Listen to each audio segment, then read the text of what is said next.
Had we sold our souls to the devil? How else can you explain us being here on the day? About a week, not today, but about a week ago, I sold my soul. But it didn't work out, and so I sold my soul to the devil. Why do you still do it? Why are you still out here? Well, it goes back to the destiny thing. You know, I made a bargain with it, you know, a long time ago, and I'm holding up my end. What was your bargain? To get where I am now. Should I ask who you made the bargain with? with you know, with the chief commander. On this earth? And on this earth, and then in a world we can't see. Les gens disent que faire un pacte avec le diable est le péché impardonnable. Mais voici la preuve que ce n'est pas le cas. Le Seigneur Dieu dit: Voici, toutes les âmes sont à moi. Maintenant, soit ce verset biblique est vrai, soit il ne l'est pas. Soit le Seigneur Dieu est vraiment propriétaire de toutes les âmes du monde. Soit il ne l'est pas. Et personnellement, je veux dire que Dieu soit reconnu pour vrai, et tout homme pour menteur. Maintenant, peut-être que quelque chose de sombre s'est produit. Et peut-être que le diable lui-même a trompé cette personne, en lui faisant croire qu'il avait plus de pouvoir qu'il n'en a. Mais la vérité est la suivante. Il est impossible de vendre votre âme, car elle ne vous appartient pas, en tout premier lieu. Elle appartient au Seigneur Dieu. Vous ne pouvez pas vendre une maison qui ne vous appartient pas. Alors, quel est le péché impardonnable? Eh bien, certaines personnes disent que c'est le péché répétitif. Comme l'homme ou la femme qui regarde habituellement des choses impures sur Internet. Est-ce cela le péché impardonnable? Personnellement, je ne le pense pas. Mais ça ne veut pas dire que ça ne peut pas y mener. Dans un instant, je vais vous raconter une histoire très embarrassante à mon sujet, et vous dire comment j'ai failli commettre le péché qui ne se pardonne pas. Et je veux vous avertir de ne pas faire la même erreur que moi. Certaines personnes disent que le péché impardonnable est de dire des paroles irrespectueuses contre le Saint-Esprit. Tout comme c'est un péché grave quand les gens disent Jésus-Christ et qu'ils l'utilisent de la mauvaise manière. Ils utilisent le nom du Christ comme un moyen d'exprimer le dégoût ou le choc. Ils l'utilisent comme un mot de malédiction. Tout comme c'est un péché grave de traîner le nom du Seigneur dans la saleté et d'en rire et de s'en moquer. Tout comme c'est un péché grave de ne pas réaliser qu'il a le nom au-dessus de tout autre nom. Et que lorsque nous mettons le nom du Seigneur sur nos lèvres, il devrait y avoir un respect, il devrait avoir une crainte. Et peut-être même une grande joie de savoir que c'est le Dieu de l'univers qui a un plan de salut pour les pécheurs. Tout comme la Bible dit que Dieu ne tiendra pas pour innocent tout homme ou toute femme qui prendra son nom en vain. Nous devrions considérer cela comme un péché grave. Mais je crois qu'il y a toujours un pardon pour tout homme ou femme qui crie à la miséricorde, s'ils ont blasphémé le nom du Seigneur. Ok, avant de vous dire ce que je crois personnellement être le péché impardonnable. D'abord, je veux vous rappeler que si vous vivez dans le péché habituel, j'ai un avertissement brutal pour vous, à la fin de cette vidéo. Mais d'abord, je dois tisser tout cela ensemble. Vous devez comprendre le contexte de cet avertissement. Vous devez comprendre ce qu'est le péché impardonnable. Un jour, une grande foule s'était rassemblée autour du Seigneur Jésus-Christ. Et les gens ont amené un homme devant lui.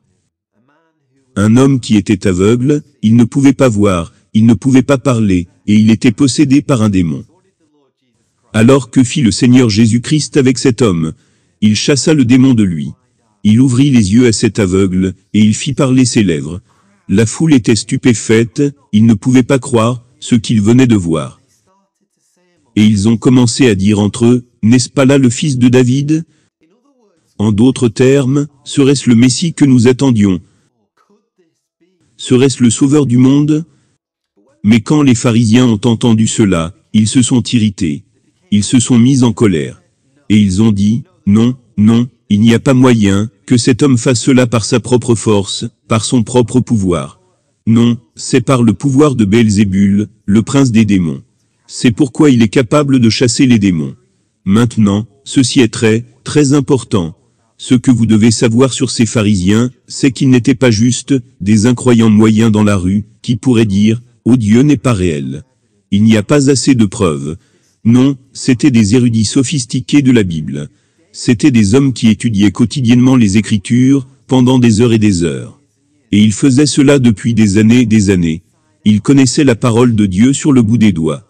Et ils devraient être capables de reconnaître l'œuvre de Dieu, mieux que quiconque. Mais pour une raison ou une autre, ils ont décidé de rejeter le témoignage du Saint-Esprit.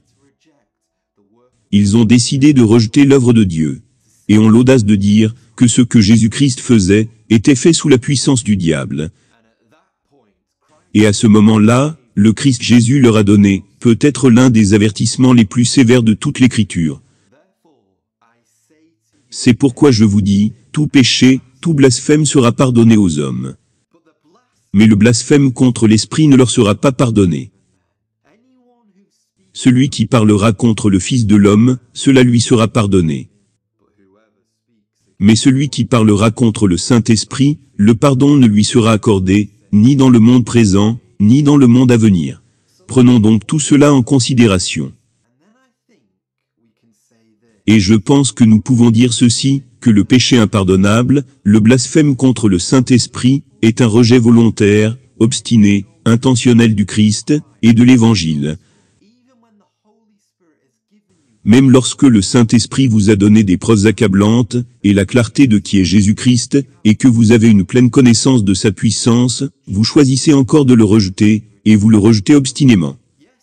Oui, les pharisiens pouvaient voir que l'homme était guéri. Oui, ils pouvaient voir qu'il avait été délivré d'un démon. Oui, ils pouvaient voir que Jésus changeait des vies. Mais malgré toute cette lumière, malgré toute cette révélation, ils continuaient à dire que la parole venait du diable.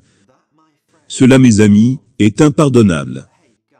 Mais, les gars, si je devais faire encore plus simple, si je devais résumer le péché impardonnable, en seulement 2 mots, je dirais que c'est cette apostasie continue. Ce n'est pas un péché que vous pouvez commettre accidentellement. Ce n'est pas quelque chose que vous faites inconsciemment. Non, c'est une obstination de jour en jour. Un refus continu d'obéir à l'Évangile, et de mettre sa confiance dans le Seigneur Jésus-Christ. Plusieurs fois dans les Écritures, nous lisons à propos d'hommes et de femmes, qui refusent de croire dans le Seigneur Jésus-Christ. La Bible dit qu'ils ne voulaient pas croire. Mais il y a un verset très effrayant, dans Jean chapitre 12 verset 39, qui dit, « Ils ne pouvaient plus croire ». En d'autres mots, comme pendant longtemps ils ont dit, « Je rejette Jésus-Christ », ils en arrivent à un point, où ils ne peuvent plus croire. Un exemple classique de cela est Pharaon. Vous vous souvenez de Pharaon, il avait le peuple d'Israël en captivité. Et Moïse n'arrêtait pas de l'approcher en disant, « Laisse partir mon peuple », le Seigneur dit, « Laisse partir mon peuple ». Mais Pharaon a refusé d'obéir à la voix du Seigneur. En fait, il est dit que Pharaon a endurci son cœur. Et ensuite, que dit la Bible? Parce que Pharaon continue à s'endurcir le cœur, le Seigneur a aussi endurci le cœur de Pharaon. Il arrive donc un moment où Dieu dit en quelque sorte, « Ok, je respecte ta décision. J'affirme ta décision, je renforce ta décision. Si tu ne veux pas de moi, je te laisse aux ténèbres complètes, où tu n'auras rien à faire avec moi. » La Bible dit, « Alors l'Éternel dit, mon esprit ne contestera pas toujours avec l'homme. Et si tu continues à dire, jour après jour, semaine après semaine, mois après mois, année après année, non, non, non, non, je ne veux pas de Jésus-Christ. Je ne veux pas de lui. Je ne veux pas mettre ma confiance dans le Seigneur Jésus-Christ. Je le rejette. Puis-je dire ceci, Dieu ne vous proposera pas éternellement. Il y aura un moment où il dira, assez c'est assez. Je ne vais pas te forcer à entrer dans mon royaume. Si tu ne veux pas de moi, alors je confirme ta décision. Et je te laisserai dans les ténèbres, dans un endroit où il n'y a pas de lumière. Et quand cela arrive, vous franchissez une ligne invisible. Et la terrible réalité est que vous ne réalisez même pas que vous l'avez franchie. Il arrive un moment où vous n'avez aucun désir pour la Bible. Vous n'avez aucun désir d'entendre l'Évangile. Vous n'avez aucun désir pour Dieu, et même un gorille de 180 kilos ne pourra briser votre cœur. Parce que vous avez franchi cette ligne invisible. Et maintenant Dieu vous a livré à votre péché, et a dit, assez c'est assez. Écoutez, si ce que je viens de dire vous terrifie, je veux que vous preniez maintenant une profonde respiration. Parce que vous n'avez pas commis le péché impardonnable. Si vous l'aviez fait comme les pharisiens, vous seriez apathique. Vous ne vous en soucieriez tout simplement pas. Tout ce qui serait dans votre cœur serait un rejet du Seigneur Jésus-Christ, et vous ne vous soucieriez pas du péché. Le fait que cela vous dérange est une preuve très forte que vous n'avez pas encore commis le péché impardonnable. Mais mes amis, s'il y a encore de l'incrédulité dans votre cœur, si vous n'avez pas encore mis votre confiance dans le Seigneur Jésus-Christ, je veux vous dire ceci, soyez très prudents, car il y aura un jour où la miséricorde sera coupée. Il y aura un jour où finalement Dieu dira, « Ok, tu m'as rejeté assez longtemps.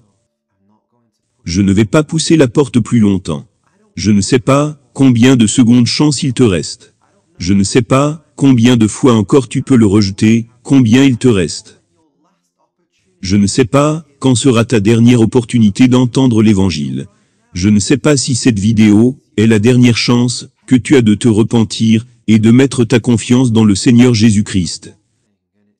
Mais je sais une chose, et c'est ceci, si aujourd'hui vous pouvez voir le Fils de Dieu suspendu sur cette croix, se tenant là, condamné à votre place pour votre péché, saignant, mourant, afin que vous puissiez être pardonné. Je vous en supplie aujourd'hui, ne regardez pas de l'autre côté.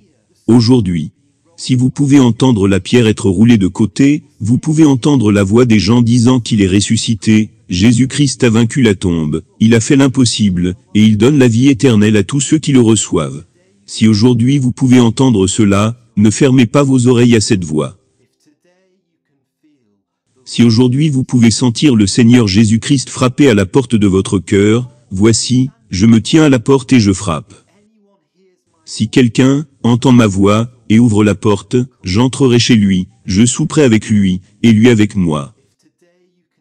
Si aujourd'hui vous pouvez voir le Christ Jésus se tenant là, ses cheveux sont mouillés de rosée, la nuit a été longue. Il a patiemment frappé à votre cœur, pendant si longtemps. Mais aujourd'hui, il dit, laisse-moi entrer. Si vous pouvez le voir aujourd'hui se tenant là, je vous en supplie, ne lui fermez pas la porte au nez. Oh, mon cher ami, combien de fois encore ce type de vidéos devront-elles apparaître, dans vos recommandations? Combien de fois encore devrez-vous m'entendre, vous exhorter à venir au Seigneur Jésus-Christ? Quand allez-vous enfin dire, aujourd'hui c'est le jour du salut? Maintenant c'est le moment favorable. Je dois mettre ma confiance en lui, car demain sera peut-être trop tard. Si en ce moment vous pouvez sentir l'Esprit de Dieu vous presser, je vous prie de vous tourner vers lui maintenant. Mettez la vidéo en pause, tout le reste peut attendre. Arrêtez la vidéo, et criez à lui. Et le Dieu qui entend tout, répondra à votre prière, et vous sauvera. Ok, voici mon message pour l'homme ou la femme qui vit dans le péché habituel. Vous devez entendre ceci. Quand j'avais 24 ans, je suis gêné de l'admettre, mais je vivais dans le péché habituel. Depuis si longtemps, je me baignais quotidiennement dans le péché. Ce n'était pas qu'un seul péché, mais de nombreux péchés différents. J'étais allé aussi loin, au seuil de rétrograder. J'en étais arrivé au point où je chérissais mon péché, que je fantasmais dessus. Et j'ai commencé à penser que la façon d'être chrétien c'était des conneries. La façon d'être chrétien, ce n'est pas pour moi. Je veux profiter de mon péché. Je veux vivre dans mon péché, je veux m'amuser. Alors que je suis jeune, je veux profiter de tous les plaisirs de cette vie. Et cela a été si proche que j'ai failli devenir un apostat. Mais je tiens à dire que Dieu a eu pitié de moi. Dieu dans sa grâce, m'a tiré de là. Il m'a montré la folie de cette mentalité. Il m'a montré à quel point il est merveilleux. Et à quel point cette vie est faible et pathétique. Mes amis, pourquoi je vous raconte cette histoire? Je vous la raconte, parce que si vous jouez avec le péché habituel, je veux dire, jouez à n'importe quel jeu, mais ne jouez pas à ce jeu. Parce qu'il y a des hommes et des femmes que je connais personnellement. Et que vous connaissez probablement personnellement, des personnes qui se sont approchées trop près du bord, et qui sont tombées, et qui ne sont jamais revenus. Maintenant, certains d'entre vous diront qu'ils n'ont jamais été sauvés en tout premier lieu. Je n'en suis pas si sûr. Ce sont des choses profondes, auxquelles un simple prédicateur de rue comme moi, ne peut répondre. Mais je sais une chose. Si aujourd'hui vous savez que vous vous rapprochez trop de ce péché, je vous demande, je vous supplie de vous en détourner. Parce que la Bible dit, qu'aucun de nous ne devienne endurci, par la séduction du péché. Et le péché peut endurcir votre cœur, sur une période de temps très lente. Jusqu'au point où vous ne désirez plus les choses de Dieu. Mais il y a une autre chose que je veux vous dire, qui est la suivante. Vous souvenez-vous du verset, que nous avons lu précédemment? Qu'a dit Jésus avant l'un des avertissements les plus sévères de la Bible? Il a dit quelque chose de très réconfortant. Voici ce qu'il a dit, tout péché, tout blasphème sera pardonné aux hommes. Mais c'est vrai, n'est-ce pas? Dieu a une grande gomme, et tout homme ou femme, qui se tournera humblement vers Dieu, et implorera le pardon de ses péchés, il les pardonnera tous. Il y a toujours de l'espoir. Il y a toujours une restauration, pour toute personne qui est prête à revenir à Dieu. Et c'est là le message clé. Êtes-vous prêt à revenir à Dieu? Mais je comprends, c'est difficile. C'est si dur de se battre contre le péché chaque jour. Et je suis passé par là, et chaque jour je me bats contre cela. Et cela semble si fatigant parfois.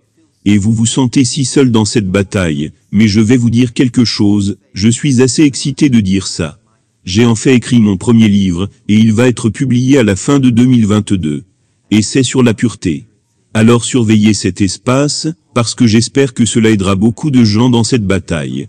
Mais pour l'instant, si vous avez besoin de quelque chose, regardez cette vidéo sur la façon dont les chrétiens doivent gérer leurs péchés répétitifs, car je pense que cela pourrait vous aider. Et si vous ne vous êtes pas encore abonné, pensez à le faire. Je souhaite vraiment avoir l'occasion de vous servir à nouveau, et de prêcher la parole de Dieu. C'est un tel privilège. Alors, s'il vous plaît, permettez-moi de le faire à nouveau. Que Dieu vous bénisse tous. Et merci d'avoir regardé.